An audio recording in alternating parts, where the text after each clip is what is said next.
Hello there. It's good to see you again, and welcome back to Wisdom and Wealth Pathways to a Life of Significance for You and Your Family. I'm your host and moderator, Ryan Ruff, and as always, we have the star of our show, and Mr. Frank Astorino of the Astorino Financial Group. He'll be joining me in just a moment, and we're going to be unpacking another wealth management discussion. That's what we do here on the show. And today we've got a topic that's a really interesting one. It's one that isn't so exciting, it's not a fun one to talk about, but it's a necessary one to talk about. So what I'm saying is, many of us, we're getting older, right? And there's a decent chance that a lot of us are going to be experiencing some sort of cognitive decline later in our lives. Now, it could be minor, but in some cases, it could be major. Now, today, Frank and I are going to be looking at a lot of different ways to potentially safeguard your assets from any, potential wealth destroying money mistakes that we could make down the line as a result of that cognitive decline. Ultimately, smart money moves to make while you're still mentally sharp. So, with that being said, let's go ahead and bring Frank out and get right into it. Frank, it's good to see you this morning. How are you doing, sir? Good to see you again, Ryan, and looking forward to our conversation. Yeah, absolutely, Frank. You and I, before we jumped into this episode, you were telling me this is a prevalent conversation that you're having with a lot of clients these days. So it's a really timely topic to address. So let's get right into it, Frank. It's tough to admit it, right? The fact is that many people can and do lose their ability to make well-informed decisions as they get older. Would you share with us kind of your preliminary thoughts on this matter? Well, what comes to mind, first of all, our client base. I think the largest portion of our clients are over 60. That's where a lot of the wealth has accumulated, and it is a common concern. It hits home. I have clients of significant wealth. One in particular even told me that if I ever notice anything unusual about his thought process, to please let him know. Most people are more guarded with that. They try to do a lot of crossword puzzles, but it's a sensitive topic. Yeah, there's no doubt about that. I mean, nobody wants to admit when cognitive decline is coming into play. Obviously, there's quite a level of soul searching at that moment. But what we're here today to talk about is the fact that there are some wealth destroying mistakes that can be made out there, and we're going to be discussing some of those ways that somebody could safeguard their assets. But staying high level here for the moment, Frank, have you personally seen what a loss of that mental sharpness can mean when it comes to making decisions related to wealth and other financial matters? Yes, it hits close to home. The first experience that comes to my mind is, my father in his later years did suffer initially from some form of dementia before he passed.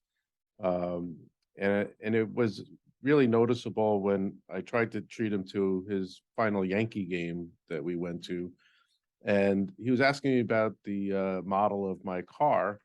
At that time, it was a Mercedes. It was a luxury car that we didn't have growing up, and he asked me 8 times what the model was. So I knew at that point that I was probably losing him for the first time. And a lot of people who have experienced aging parents, um, the dementia or the Alzheimer's is the first time they lose them, and then they have to deal with the finality of their life. So it's a sensitive subject in planning. It's also sensitive to the age range that it occurs. As you and I have shared with charities that we've talked about in literacy, a significant number of the population is illiterate. When you look at the scores, the literacy scores for um, individuals over 60, the decline is increasing. And these are people with college degrees, people who have managed their stock portfolios. So it becomes essential that to avoid things like bankruptcy. There's a high rate of bankruptcy among those 65 and over. So it's really important that we address this early on. Yeah, and in speaking to that early on, I was going to ask you, Frank, what's like a surface level strategy that people could be utilizing to potentially mitigate that risk of making the mental errors? And I think you just hit the nail on the head in terms of just start as early as you can.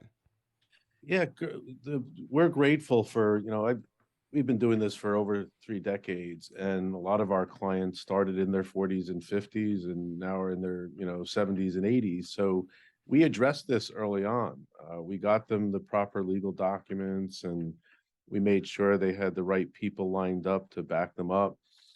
So starting as soon as you can, and that's a process in itself in terms of trusting and having the right competence.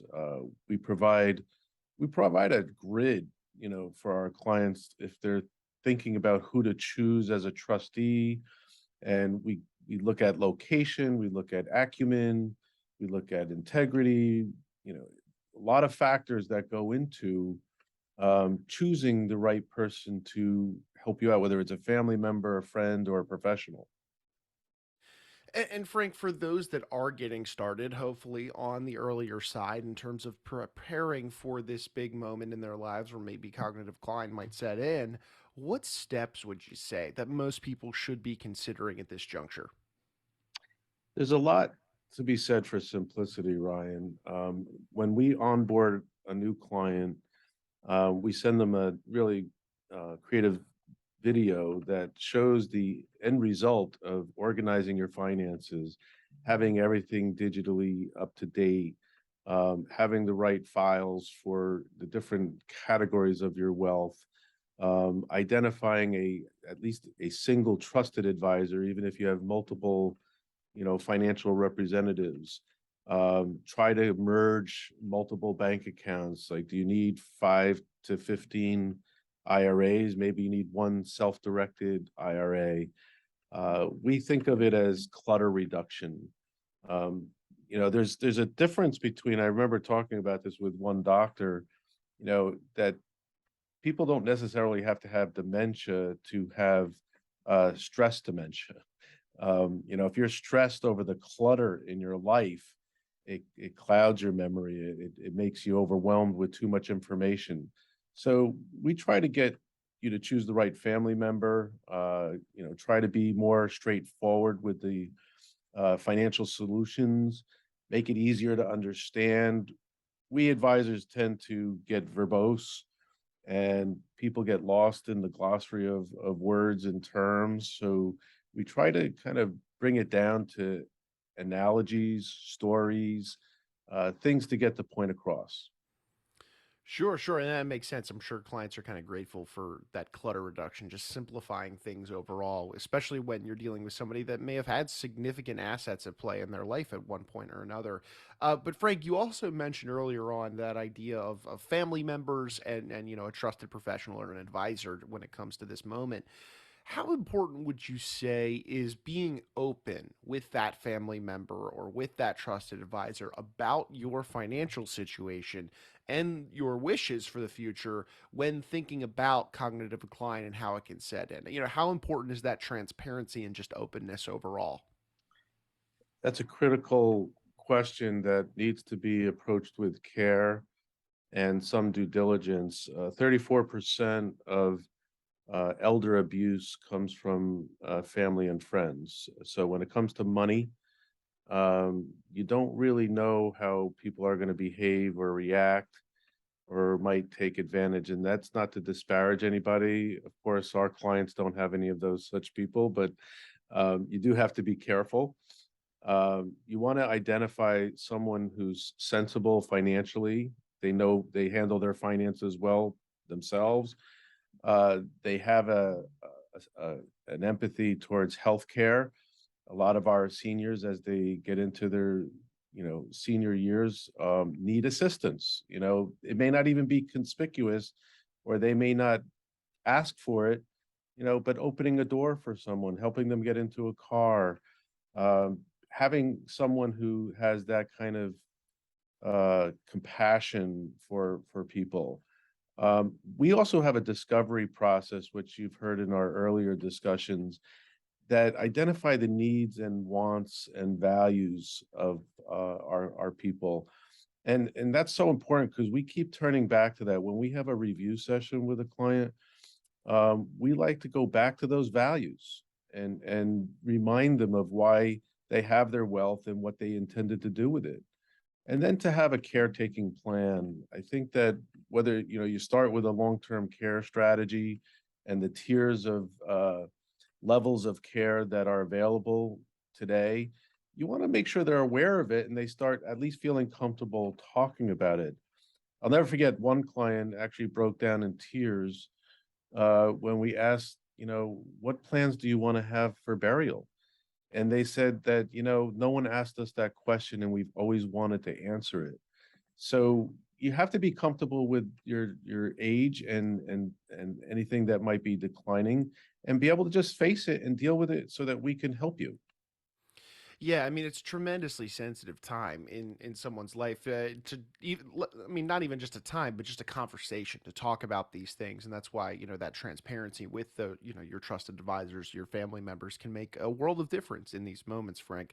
And Frank, I want to get into the nuts and bolts of this conversation, really, where where we meet the road, and that's the legal documents that come into play here. Frank, what types of formal documents and legal steps do people need to be considering for maybe their thoughts, their strategies, their plans for the future to really take action? Well, the first thing that segues from your earlier question is to get people to um, appreciate that you are going to have physical changes. There are things that need to be taken care of. So don't put it off. A lot of people put this stuff off, and things like a durable power of attorney. You don't know what is ahead of you. You don't know when you might be impaired, and you may live, but you don't have the ability to execute your financial decisions. You need a durable power of attorney for that. You also need a healthcare directive. Having someone who's going to make that call, or encourage you or guide you to the right appropriate medical professionals when you need it. So that you want to have a trusted individual who could do that. And then living trust. We've been talking to a lot of seniors who may be hesitant because they're dealing with their mortality. They don't want to finalize anything or they don't want to do anything irrevocable. So we start them off with some living trusts, that they might want to enjoy the benefit of giving to family or charities while they're alive, or they might want to have something that's um, flexible and pours over into their estate planning when the time comes. So living trusts or revocable trusts are something that we're introducing to get at least the ball going and started. Yeah, three really good ones there, Frank. In durable power of attorney, your healthcare directives, and then of course those living trusts. Frank, we talk a lot on this show about the strategies and solutions that people should be considering when up against certain challenges, right? But I think it's equally as important to talk about maybe some of the mistakes or the things that get overlooked with respect to all of the different topics that we cover on this show. So with respect to today's topic about this idea of cognitive decline and strategies you should be implementing, let's look at the flip side now. Would you say that there's any steps along this process that people tend to make mistakes on or tend to overlook maybe and don't implement as well as they could when faced in this moment of life, up against cognitive decline? First, I think they should become incredibly constructively selfish and focus on their personal needs before they start worrying about everybody else. And the things that get overlooked are like their medications, their passwords, um, where they keep their documents. I'll never forget going to one client's house after her husband died, and they had the largest dining room table I've ever seen, with a sea of paper and 18 brokerages and so forth. That's kind of an unfair burden to leave to your survivors. So getting your all your ducks in order well in advance and make it a discipline. If you're in your 40s or 50s, make it a routine and have a system and a policy of how you're going to handle things. The items that are critical are your assets, making sure that the checking accounts, investment accounts, any business interests, particularly real estate, is all in order. What's often missed, particularly in blended families where there's a second marriage, is they forget to change their beneficiary designations on things like qualified plans and IRAs, mortgage and titling of liabilities, life insurance, contact information. I find that the concierge concept of medicine and finance in the future is here and now. Have a list of the advisors that know you and know your situation. Um, and again, have the digital stuff and have a safety deposit box where certain important documents could be retrieved. Frank, as we're bringing our conversation to a head here, I think there's a positive outlook that we should take on all this, and that is that there is so much that people can be doing right now, in fact, that can potentially set themselves up for success as and should or if they begin to experience that some form of cognitive decline down the road. Would you care to share any kind of final thoughts with us today in regards to this idea of, hey, the good news is there are options that you should be exploring now. Don't sit around and wait. Any final thoughts for us, Frank? Sure, we have the toolbox, we have the forms. I would say that um, they could look forward to having peace of mind by having the clutter reduced and simplifying their life and having an organized system.